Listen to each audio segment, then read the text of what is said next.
welcome back to my channel. If you're new, my name is Abby. I do a bit of a mix. I actually can't stop looking at this. It's actually surprisingly sunny in Scotland right now and I burnt my arm, so I'm really sorry. I probably shouldn't have worn white. I feel like that really exaggerates it, but yeah, what was I saying? Sorry, my name's Abby if you don't know me, and I do a mix of videos. I love a book video. I love books, as you can tell. And this is what I read in May. I read a fair few books, and I actually have some books I really want to recommend. I'm actually really excited about. So yeah, maybe subscribe if you like book videos. I'm a uni student, so I do uni videos. This summer I'm hoping for lots of travel vlogs. Yeah, I feel like I do a bit of a mix. But yeah, let's get started. So this is just at the top, but this is definitely one of my favourite books I read in May, and probably one of my favourite books I've read ever. So this is Daisy Jones and the Six by Taylor Jenkins Reid. I love Taylor Jenkins Reid. So her most hyped book is The Seven Husbands of Evelyn Hugo, which it does live up to the hype. It's really good. I also love Malibu Rising. I think I probably prefer Malibu Rising, and this is great. So this is about Daisy Jones, who's a singer, and the Six, who are a band, and it's written really interestingly. It's all like dialogue. It's almost as if all the characters are being interviewed. I also think this would be a good book that if you're not the biggest reader or in a bit of a reading slump, this is like a really nice book to read, because there's none of that like extra text, you know, like super descriptive writing about the setting and all that. Like, I don't know, you kind of like just want to skip past to the proper content of the book, but this isn't like that at all. It's all, yeah, written in like the main character's point of views. It's really good, and the ending's lovely. It's a really interesting story, and I underlined so many quotes in this. I don't want to give any spoilers, but yeah, I underlined so many quotes in this.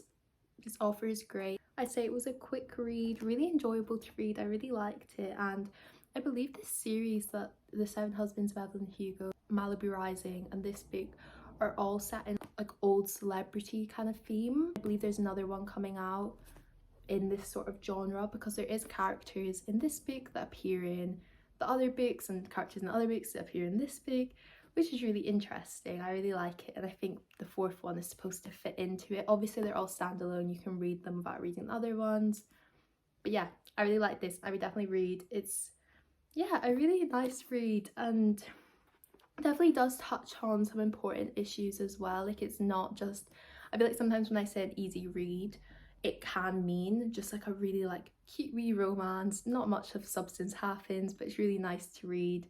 You leave it feeling happy.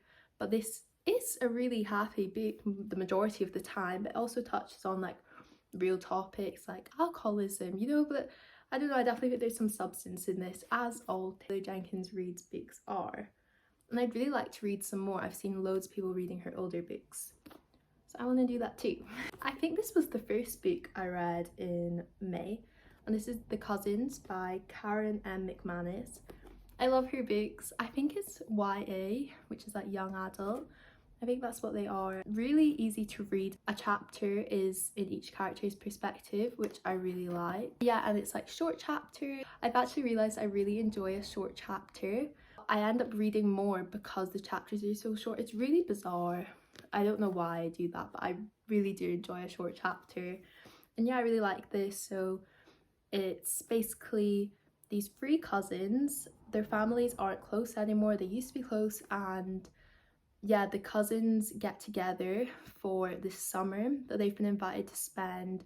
It's almost like a beach house summer story. Do you know what I mean? It's almost like a genre, you know, like books are set in like a beach house for the summer. It's almost like an escape. Everything happens in that summer and then they come home to reality. It's kind of like that. They're about to work at this island that their grandma owns, and they go, and basically their parents want them to go because the parents were disinherited by this grandma. I don't know if this is spoilers. I'd heard quite a lot about this book before I read it, but I don't know, some people like to go in blind, so if you do, just skip along, you'll see the covers. But yeah, basically the parents get disinherited, and then the kids are sent to try get in the grandma's like good graces again, which is really interesting. So yeah, like they're sent to try find out why the parents were disinherited. I think the parents just got a message sent to them like, you know what you did. So the kids don't know what happened. Some of the parents maybe know, but no one's too sure what's gone on. And yeah, the kids spend their summer there, a lot happens, and the ending is wild. I wasn't expecting the ending to be what it was, but yeah, it's really good. I like all of her books. And I always find them quite funny. I like a funny book. I'd say some of the characters in this are really funny. So yeah, definitely read that. I've had this book on my bookshelf for so long and I wish I read it before because I loved it. Like I really liked the characters in it. I really liked the plot. I really liked how it was set out. It's really good. So this is A Good Girl's Guide to Murder by Holly Jackson. I believe this is a trilogy, so I definitely want to get the other two books because I loved this. So this is about a girl. She's supposed to be like an A grade student and she's been assigned like a project that you can choose whatever you want and then you have to like do like almost like a dissertation on it. And she's chosen to do a closed case, which was this girl got murdered and then it was pinned on her boyfriend. And this is all about her trying to find out what actually happened because she doesn't think it was him. And she actually teams up with his brother and it's really lovely. I really like it. I like how it's set out, like she has bits of like her essay entries in it and it's like put in that format. It's really nice. It's a really cool book. And yeah, it's really interesting. I love like murder mysteries and stuff. I really like it. I think it's because I want to go into like criminal law. I don't know, I just find anything that sort of genre really interesting. So yeah, I think this is young adult as well, so it's not too hard hitting, not too gory or anything like that. But it's definitely a good read. I really liked it. Then completely different, I read The Monk Who Sold His Ferrari by Robin Sharma. And this is a #1 bestseller and I would agree with this. This is great. I got this recommended to me back in January, something like that. Like I got this recommended ages ago and I bought it a few months ago and I only just got around to reading it this month and I really liked it. So it's basically about this lawyer who he's like big time. I'm pretty sure he lived in New York. He was like one of those people that are like married to their career and I think he ended up getting a divorce and not having good relationships and then he had a heart attack. And after the heart attack he quit his job and no one really knew where he went. And this is written from the perspective of a mentee of his. So he mentored this guy who is also in law now and has almost like followed in his footsteps, but his like mentor just disappeared after the heart attack, wouldn't speak to anybody from his previous life. And then he comes back and tells everyone what he did. So it's called The Monk Who Sold His Ferrari because this guy was like very materialistic, had a Ferrari, really cared about money. That was kind of what fueled him. And after his heart attack he sold everything and went to find these monks and he really pushed himself. I think he had to go up like a mountain that like nobody else had managed to make it, like really scary. And he's basically sharing all of the wisdom that he's learned from these monks and not many people have met them, not many people have spent any time with them, and they really like let him into their circle and told him to share everything that they've told him with the rest of the world. And that is basically what this book is. It's really cool, really interesting. I would definitely read this. I feel like it's kind of changed my perspective on like the whole hustle culture kind of stuff. Basically like work to live, not live to work.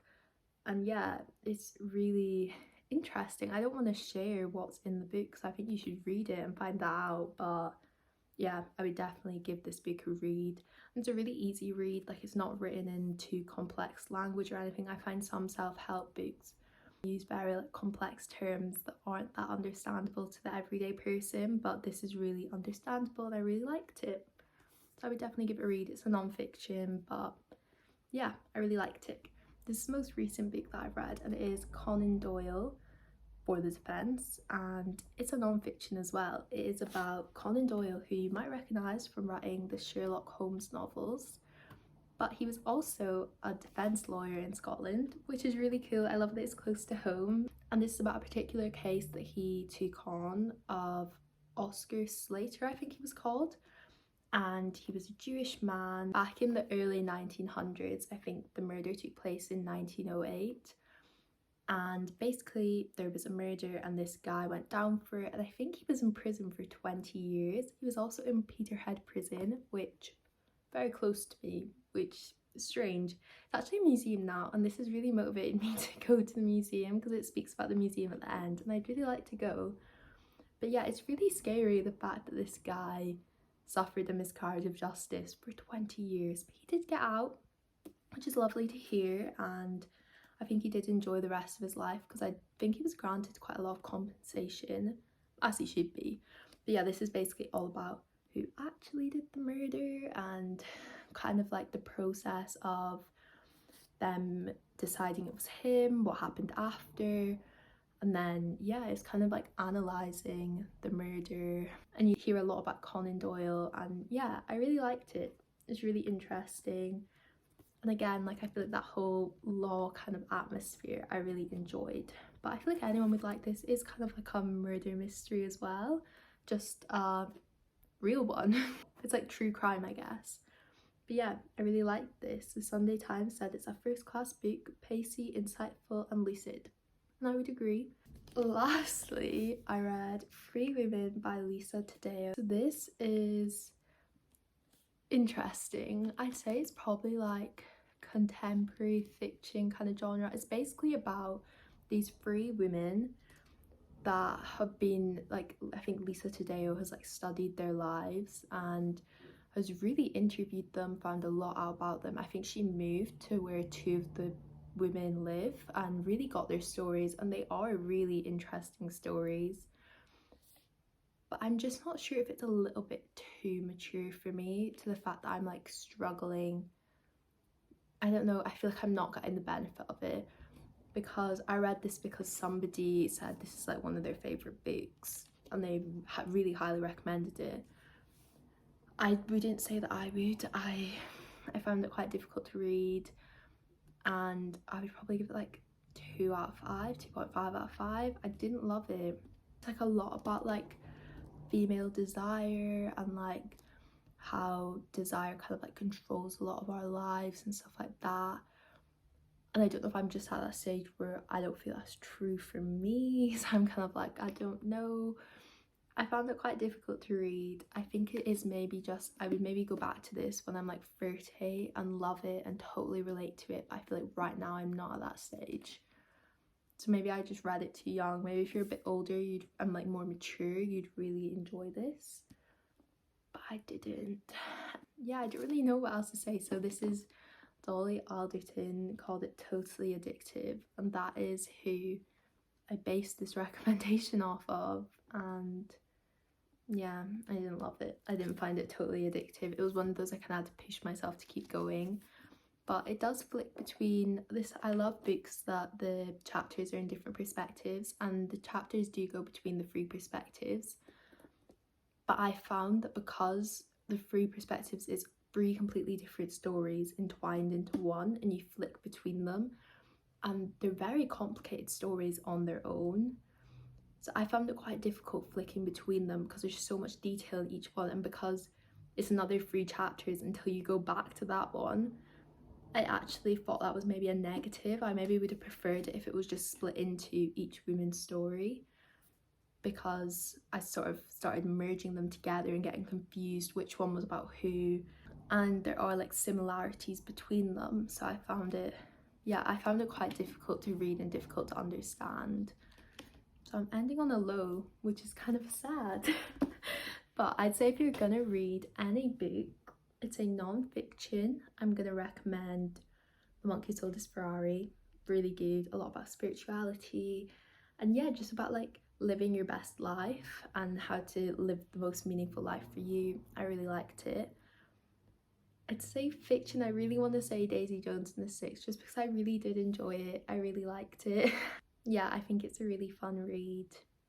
I'd read that, and it's like nothing I've ever read before. I'd say it's a really unique book, so I definitely picked that up. And then in the murder mystery genre, I'm gonna go for Conan Doyle for the defense, but The Cousins was also really good, just maybe not Free Women.